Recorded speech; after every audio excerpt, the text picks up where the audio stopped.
Bestie, what happens to a dream deferred? Actually, I have a better question for you. Why are you waiting for a miracle to happen instead of moving towards your goals? Yeah, this is a tough love episode. Strap in.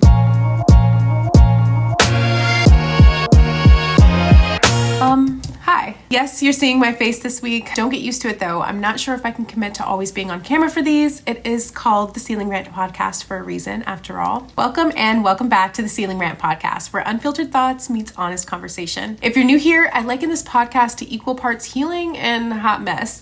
I've been known to go from talking about the long-term ramifications of growing up with a male-centered mother who is your first hater to the latest TikTok craze and the state of the US economy, all in one episode. So if you're someone who enjoys a wild ride with a host that's fluent in Japanese, you found the right place. Now, before we get started, I just want to preface this by saying this is a message for me too. Well, it was until I decided to get my shit together about 48 hours ago. This message was on my heart because I needed to hear it. And so, since misery loves company, I decided to read both me and you for filth. Let's get triggered. Do you feel like you're in a period of stagnation? Like you're waiting for something or someone to break you out of this brain fog? I was talking to a friend of mine last week, and the way I described it to her was like floating in the ocean. And all around me, I could see buoys in every which direction. And over in the distance, maybe there was some islands. And here I am just floating, trying to decide what to do. Should I swim to the closest buoy, then take a break to catch my breath, then head to the next one until I finally make it to the island? But what closest buoy? The left or the right? Wait, which island am I even trying to get to? Next thing I know, I've spent so much time contemplating which way to go that I don't even trust myself anymore. I think they call it executive dysfunction or decision paralysis. I've waited to move for so long, I'm not even hungry for the goal anymore. Call it spiritual ozempic. Okay, spiritual ozempic is kind of crazy. Let's chill out. But you will probably hear me say that somewhere else. But seriously, it's a real problem I feel like we're suffering from as a collective these days. We're so overwhelmed and overstimulated constantly that there are just too many options and avenues, and it looks like everyone is succeeding but us. And I've felt like that for years, actually. Strategizing and thinking and planning instead of moving. And then I look around and bitch, everybody else is swimming laps around me. The energy I expended making plans could have been used to move myself forward towards the goal and corrected the mistakes as I went. But I was too focused on trying to move with a perfect plan. Perfectionism, it's a cover for control. And you can't control everything, but you can control whether or not anything happens. If nothing changes, nothing changes. Fear is a growing pain. If you're afraid of the next step, that likely means you're moving in the right direction. And it's okay to be afraid, but you can't let that fear paralyze you from actualizing your dreams. Because, and I'm gonna hit you with some tough love here, your idea probably isn't special. Now, I'm not saying you're not special. You're special and unique, and nobody can be you. But just because you have an idea on your heart doesn't mean that someone else doesn't have that exact same idea in the chamber.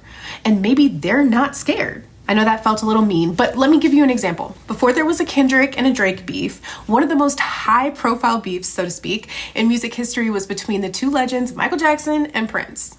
Now, we're not going to go into the history of their back and forth, but allegedly, Michael Jackson reportedly told his choreographer, Kenny Ortega, that if he didn't move on the ideas that God gave him, God would give them to Prince.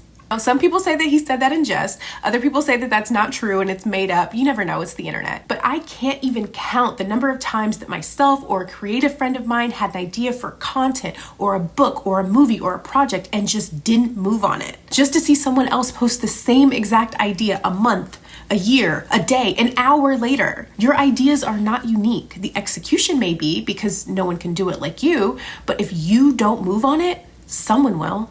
Now, if that's not enough motivation for you to move towards the direction of your goals, look, I know these feel like blanket, generalized, motivational talking points, but the honest truth is, no matter how specific we get about what your exact barriers are or the challenges you're having, maybe you have kids, maybe you don't have the resources financially, or maybe you don't have the technical knowledge you feel you need, or maybe you just can't get over the fear. When we reduce it all the way down, the answer will always be that you just need to move. Get moving. Do something, anything to move you toward your goal, because the easiest thing to do is to strategize it to death. And let me let you in on a secret. That's the easiest way to never achieve it. Don't stay in brainstorm mode. Don't stay in strategy mode. Make it exist first, and you can make it perfect later. But no one will ever see the vision if you don't even give us proof of concept. Speaking of proof of concept, let me spin the block on procrastination and strategizing to death. You know, strategy is daydreaming at a certain point, right? You're just fantasizing, and maybe it feels good, but nothing will feel better than completed action. Like, girl, that's a cute fairy tale you're giving yourself about the book you're gonna write one day, or the small business you're definitely gonna start eventually, but that's all it is until you make some movement on it. A daydream. Now, because I don't like to over-criticize without giving solutions, let's talk about some reasons why you're not moving and how we can stop that. Coming in at number 1 is shame. I cannot tell you how many times I've had someone in real life pull me aside or DM me about creating content. And they will yap me to death about which camera I use, or lighting, or how I edit, or how long it took me to get to 5K followers or 10K followers, or how often I post. Listen, I love the energy. I love talking to people about creating content, but I leave the conversation knowing they probably aren't ready to start creating yet, because they didn't approach me with an idea about what they want to create, just about the technical aspects of creating. For me, that's a telltale sign that you're in the beginning stages. You're afraid of looking bad or creating bad content, which is normal, but you can't jump in with the expectation that you're gonna have quality like Jackie Inett, or your vlogs are gonna hit millions of views like Mr. Beast. Girl, bye. Everybody's first video is shitty. And that's the thing, you have to risk being bad at something. If you aren't bad at it first, you'll never get good at it. And then sometimes people say, well, what if I don't get any views? Cool, then nobody saw it. And you don't have anything to be embarrassed about. Well, what if my family or friends talk about me? They are going to talk about you. They're going to put your video in a group chat and laugh, or message each other. Oh my God, did you see what she's posting? Isn't that weird? Is she trying to be an influencer? The honest truth is most people don't post content. Most people don't finish the book they say they're gonna write. Most people don't pursue the acting. They don't open the small business. They don't build that video game they can't stop thinking about, or start that podcast. Most people don't. So you're gonna look crazy to everyone you know. Start mentally preparing to look crazy. The worst thing that can happen is you fail. And who cares? You failed at things before and you survived it. You also learned something from that failure. You maybe learned a new skill.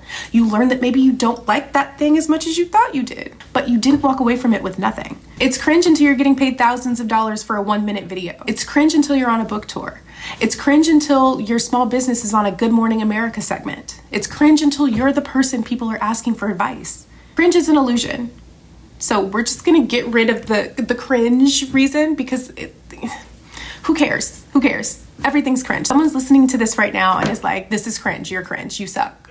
Okay, I'm not for them. Who cares? Reason number 2, perfectionism. Are you a control freak?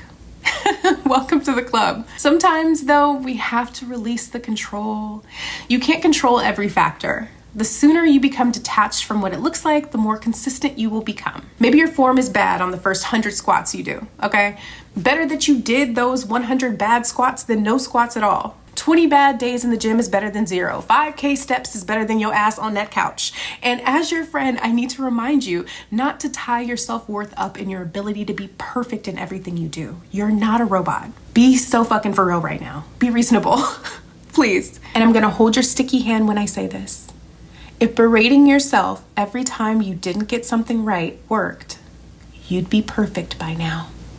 Let's try something different this time. Perfectionism is also the best friend of strategizing to death. You can refine until your fingers bleed, but perfect on paper isn't really helpful, is it?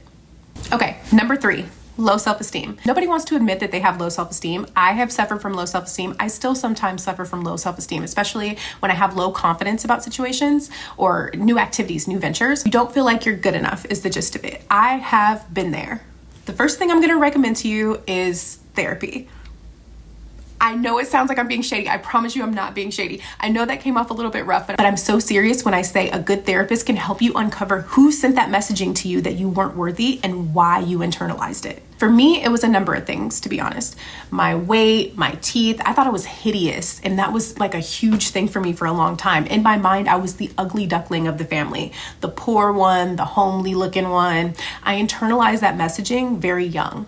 And I sometimes wonder what all I would have accomplished in life if I hadn't internalized it. It prevented me from doing a lot of things a lot earlier. And I'm gonna rip the Band-Aid off now and tell you the truth of the matter is that voice, that little demeaning voice that says all the mean things and puts all the self-doubt in your head, it's not even your voice. So go do the work of discovering whose voice it is so we can shut it up. Because those negative thoughts and doubts are lies. And the sooner you accept the truth about how undeniably talented and worthy you are of whatever the fuck it is you want to do in this life, the better. This next one is everyone's favorite shut you up excuse. I'ma shut you up. I don't have the resources. I don't have the money. I don't have the knowledge. Now, I'm not saying money and lack of experience aren't significant barriers to entry for any industry, but you can make something with what you have right now. It may not be what you want exactly, but it's a step closer. And you may find that that step opens up new opportunities for you to reach the next level on your journey. And because I know some of you are probably thinking I'm completely full of shit right now, which is fair, I'll use myself as an example. I wrote my memoir, Weak Ink, with very little resources. I wrote it in Word. I had no idea how to self-publish. I didn't think anybody would give a fuck about my life because who am I, right? I wrote a few chapters and I sat on it for I don't know how long, years maybe. I started writing it right after my sister was murdered as a way to just kind of purge everything that I was feeling. I didn't have anything but my mind, grief, and a $20 bottle of Josh Cabernet, and that rough draft was rough. I cried my way through writing my book. When I was finished, I researched dimensions for manuscripts. I looked up copyright laws on using Canva for the cover. I put, for more info on the author, head to champagnerenee.com. Bitch, there was no champagnerenee.com. There is one now, but I was just walking by faith. I was and still am very self-conscious about Weak Ink because I know it could have been better. Better structured, better edited, produced better, maybe longer, maybe more fleshed out, but I made it exist. And because of that, I have over 100 copies sold, a self-published book. I didn't realize how difficult that is to be relatively unknown. I'm not a celebrity, anyone particularly notable, and to sell 100 copies of a self-published memoir, that's nuts. And now I'm adapting my book for film. I'm becoming a screenwriter in this process. I have no experience in the industry, no contacts. I'm feeling my way through this like a clumsy teenage boy trying to unhook a bra for the first time. I created content about my life just on a whim, and I had producers and literary agents take interest in my story. I had no idea what I was doing, but had I not created those stupid videos, had I not written that rough ass draft of my book, they wouldn't even know I exist. And the videos weren't perfect. Front-facing camera on my phone with just natural light, not even great quality. I'm a stay-at-home mom with 2 kids under 5. I'm creating on a budget, okay? So I networked to get the answers I needed. Met with a producer who recommended a screenwriting book to me that literally changed my entire perspective and made the writing come so much easier. I had a call with an indie filmmaker who saw my video and wanted to help me. She gave me some sites for free screenwriting software and helped me figure out how much money I would need to create my own web series based off the book. Spoiler alert, it's around $50,000 that I gotta come up with, give or take. We're working on it, okay? The point is, I've gone from nothing to kind of a framework. I researched how to create a pitch deck, and I paid for Substack subscriptions and read blogs and watched videos, and I even went to a webinar about it. So maybe I can't spring for a whole course on a pitch deck right now, but there are screenwriters who are content creators who have a Patreon, and I can get access to information at whatever level I can invest in right now. How much can you invest right now? And not even just money, but time as well. Can you work on your dreams at night, early in the morning? Can you record a voice memo to yourself working through your business plan instead of listening to your favorite podcast? This is an exception. Listen to this one.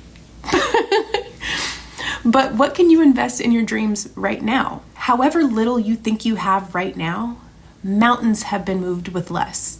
And this is not to make you feel bad. It's to encourage you. What you have right now is enough. Don't fall into the trap that you need to do or have or buy a course to get started or to... You can start with nothing. You want to act? Research what headshots look like and take your own on your phone to the best of your ability.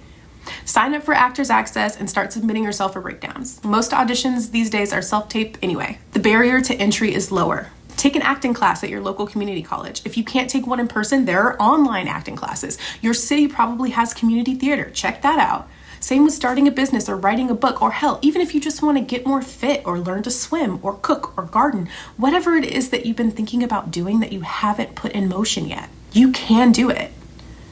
And I'm only saying this to empower you. So I'm challenging you right here, right now. Spend a day with your thoughts. Get a journal, get a cute little drink, little iced bevy, little matcha, little glass of wine, whatever. Sit outside this weekend and write down what a day in your life would be like if you were living your wildest dreams. The woo-woo spiritual community calls this scripting, okay? So we're gonna script. Sounds super cute. Then flip the page over and write all of the reasons you think you can't do those things. List them out and be honest. Then on the next page, I want you to disprove them. Our brains are for some reason really, really good at logic when it's time to dream big. So we have to outsmart it. Is this really logic talking or fear? You can't start Pilates until you lose weight because why? You feel like you're too big and you'll be embarrassed? That's a real conversation I've had with a friend, by the way. I'm too big to go to the gym, girl. I'm embarrassed. What? When was the last time you went to a fitness class and thought about anyone other than yourself? No one is thinking about you as much as you think they are. Let that be freeing. You can't write down your book idea because you don't have time. How many minutes into this podcast are we? Oh. And we disprove by getting down to the bare bones of your barrier because it's going to fall into one of those categories we talked about. Shame, perfectionism, self-esteem, or resources. Everything is figure-outable. Everything. Then build your goal up. I know most people say break it down, but I'm going to say build it up. Start at the easiest step you can take with the the smallest amount of resources. I'm getting tired. Smallest amount of resources you have and what little audacity you have starting out. And maybe it's just you sit down for 10 minutes before bed and write until the 10 minutes is up. Cool. That's step one. Commit to that for a month. Then what's the next step after that? Maybe spend one weekend consolidating all of that 10-minute writing into a couple chapters. That's step two. Maybe in a few months you find that you have the first draft of your book. Research your next step. Start at what you have, then build. Rinse and repeat. The only rule I have for this challenge is that you have to set a time limit. You can only strategize for one day. Then you have to take action within 24 hours. That means whatever you write today or this weekend, whenever you start it, you better be doing tomorrow. Because what do we say about over-strategizing? And what do we say about somebody else having the same idea? You have to move. Motion. That was my word of the year, by the way. Motion. We are staying in motion. Do something related to that goal the next day.